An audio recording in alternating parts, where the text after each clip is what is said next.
స్వామియే శరణమయ్యప్ప. ఓం మాతృదేవతాయ నమః, పితృదేవతాయ నమః, గురుదేవతాయ నమః. అందరికీ నమస్కారం.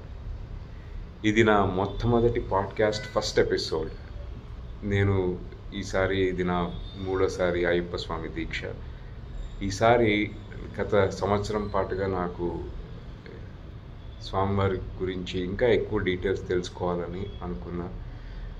అలానే తెలుసుకున్న విషయాలన్నీ మీ అందరితోనూ పంచుకోవాలని, షేర్ చేసుకోవాలని అనుకుని ఇలా ఈ పాడ్కాస్ట్లు క్రియేట్ చేద్దామని అనుకుంటున్నాను. టు స్టార్ట్ విత్ మొదలు పెడుతూ తర్వాత రానున్న రోజుల్లో వేరే సబ్జెక్ట్స్ మీద కూడా తప్పకుండా డెఫినెట్గా మాట్లాడుతుంటా. బట్ ముఖ్యంగా నేను మాట్లాడదలుచుకున్నది స్వామివారి విషయాలు, స్వామివారి లీలలు అండ్ స్వామి గురించి ఇంకెక్కడెక్కడ రెఫరెన్సెస్ ఉన్నాయి, ఎలా చేశారు, ఏంటి అనేది మీ అందరితో పంచుకోవాలి. ఆ క్రమంలో మొట్టమొదటిసారిగా నేను మాట్లాడాలనుకున్న విషయం ఏంటంటే, స్వామివారికి సంబంధించి మనం ఎక్కడైనా బోర్డు చూస్తే స్వామివారి గుడి ముందర రాసేది మొట్టమొదటి మహాకావ్యం తత్వమసి. నమస్కారం అందరికీ, శ్రోతలకి స్వాగతం. మన భారత ఆధ్యాత్మిక సంపదలో అతి ముఖ్యమైన మాట ఒక మహాకావ్యం, అదే తత్వమసి. ఈరోజు ఈ మాటకున్న అద్భుతమైన శక్తి, దానిలో ఉన్న రహస్యం గురించి మనందరం మాట్లాడుకుందాం.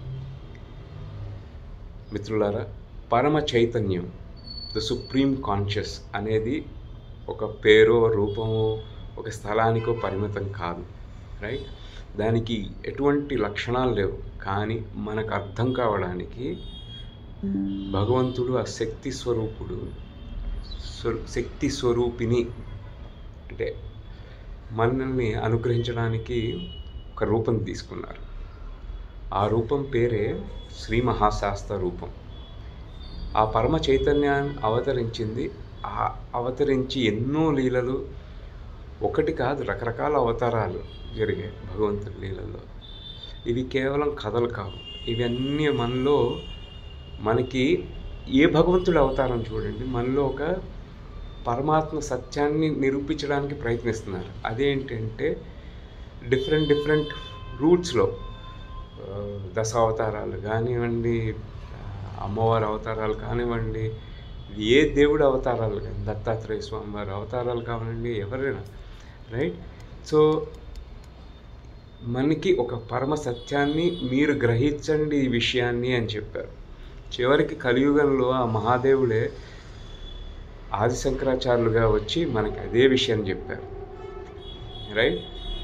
సో మరి ఆ పరమాత్మ సత్యాన్ని, ఆ చైతన్యాన్ని మనం ఎలా తెలుసుకోవాలి? దానికోసమే మనకి ఉపనిషత్తులు అనేవి మనకి ఒక మహాకావ్యాన్ని ఇచ్చే, అదే తత్వమసి అని ఇందాక అనుకున్నాం. దీని అర్థం చాలా సింపుల్. ఇదే ఆది శంకరాచార్యులు గారు కూడా మొన్న అంటే ఈ కలియుగంలో అతి శక్తివంతమైన ఆ విషయాన్ని మనకి చెప్పారు. అది తర్వాత ధర్మశాస్త్రగా వచ్చి అయ్యప్ప స్వామి గారు కూడా చెప్పారు, నువ్వు ఆ బ్రహ్మవి, నీలోనే ఆ పరబ్రహ్మం ఉంది, యు ఆర్ దట్, రైట్? అంటే నీలో ఉన్న ఆత్మ ఈ విశ్వాన్ని నడిపిస్తున్న ఆ ఆత్మ పరమాత్మ ఒకటే అనే అర్థం. మనం వేరు కాదని, అంతా ఒకటే అని చెప్పే అత్యున్నత సత్యం ఇది. చాలామందికి డౌట్ వస్తూ ఉంటుంది, రైట్? ఇప్పుడు ఆచమానం చేసేటప్పుడు కానీ, నారాయణ స్వామి విష్ణు సహస్రనామం వింటున్నప్పుడు కానీ, లలిత సహస్రనామం వింటున్నప్పుడు కానీ రకరకాల పేర్లు, సుబ్రహ్మణ్య అష్టోత్తర శతనామావళి సహస్రనామాల్లో రకరకాల పేర్లు. మరి ఇన్ని పేర్లు ఉన్నది ఒకరైనా అంటే మనమందరం ఒకటేనా, మనమందరం వేరువేరా అనేది చాలామందికి డౌట్ వస్తుంది, కరెక్ట్? మనమందరం వేరు అవునా కాదా అనేది ఒక చిన్న ఎగ్జాంపుల్తో చూద్దాం. ఇప్పుడు నా శరీరం నడవాలి అంటే నా శరీరంలో రకరకాల మసిల్ గ్రూప్స్, అంటే కండరాలు, ఎముకలు, ఇవన్నీ జాయింట్స్ అన్నీ సక్రమంగా పనిచేయాలి. ఇవన్నీ పనిచేయాలంటే నా శరీరంలో ఆత్మ ఉన్నంత వరకే. కానీ ఈ శరీరంలో డిఫరెంట్ సెల్స్ ఉంటాయి, ఇవన్నీ నా నుంచి ఉన్న సెల్సే. ఈ ఆత్మ వెళ్ళిపోగానే ఆ సెల్స్ ఏవి పనిచేయవు, కణాలు ఏవి పనిచేయవు. ఆ కణాలు పనిచేయకపోతే ఏమి మూమెంట్ ఉండదు. అవి పనిచేస్తున్నాయంటే నాలో ఆ చైతన్యం ఉంది, నాలో ఆ ఆత్మ ఉంది, రైట్? అందరు కాబట్టి అవన్నీ పనిచేస్తున్నాయి. ఇవన్నీ పనిచేయాలంటే నాలో ఉన్న ఆత్మే ఆ ప్రతి కణంలోనూ ఉన్నట్టే కదా. అలాగే పరమాత్మ ఆత్మస్వరూపం ప్రతి జీవిలోనూ ఉంది, చెట్టులోను, మొక్కలోను, పుట్టలోను, అన్నిటిలోనూ ఉంది, రైట్? సో ఆ విషయం మనం తెలుసుకోవాలి, మనం గ్రహించాలి. మనందరం ఏంటంటే, నేను కూడా భౌతికమైన అంటే మెటీరియలిస్టిక్ వాటి గురించి మనం పరిగెడుతూ ఉంటాం. లైక్ నాకు ఇది కావాలి, నాకు అది కావాలి, ఇల్లు కట్టుకోవాలి, కారు కావాలి, ఇది చేయాలి, అది చేయాలి, ఇది.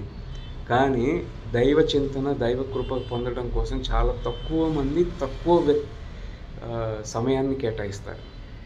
కానీ ఎవరైతే యాక్చువల్గా ఇవేవి మనం తీసుకెళ్ళలేము, రైట్?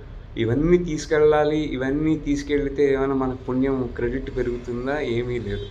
మనం తీసుకెళ్ళేది ఒక్క పుణ్యమే. పుణ్యం రెండే విధాలుగా సాధ్యం. ఒకటి సేవ, రెండోది దైవ చింతన. ఈ రెండే. ఐదర్ అత్యధికంగా బాగా డబ్బు సంపాదిస్తే సేవా కార్యక్రమాల్లో వాటిల్లో ధనాన్ని వెచ్చించి చేయటం, వాళ్ళ శ్రమను వెచ్చించి చేయటం, ఇదొక పని. రెండోది పూజలు, పునస్కారాలు, వీటి మీద. ఓకే, కాబట్టి ఎవరైతే ఈ దైవకృప పొందడం కోసం ప్రయత్నం చేస్తారో, ఆధ్యాత్మిక మార్గంలో నడుస్తారో, వారికి భగవంతుడు శ్రీ మహాశాస్త్ర ఏ భగవత్ రూపమైన జ్ఞానకాంతిని అందిస్తారు. They will make us enlightened.